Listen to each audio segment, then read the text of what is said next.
Abu Ali ibn Sina. Abu Ali ibn Sina 980-жылы Бұхараға жақын Афшана қыштағында туылған. 5 жашынан мектепке барып, 13 жашынан башталғыч математика, логика, фиких, философия илимдери менен алектене баштаган. 16 жашында эле таланттуу дарыгер катары таанылган. Жана 18 жашында өз мезгилинин бардык илимдерин ээлеген.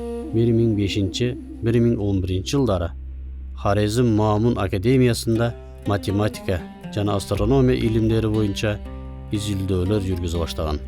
Философия, логика, теология, медицина, психология, астрономия, математика, химия, музыка, этика, адабият багыттарында 450дөн ашуун чыгарма жараткан.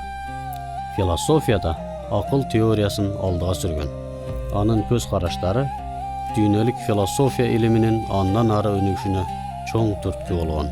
Медицинаны теориялык жана практикалык жактан системалаштыруу менен бул тармакты бир нече кылымга илгерилеткен. Кээ бир тармактарда ал тургай азыркы заман медицинасына жакындаткан.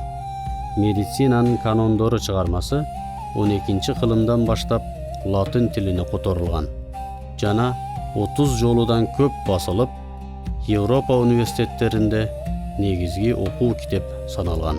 Ибн Сина Европада Авиценна деген ат менен таанылган. Абу Али ибн Сина 1037-жылы 18-июнда каза болгон жана Хамадан шаарында, азыркы Иран, жерге берилген.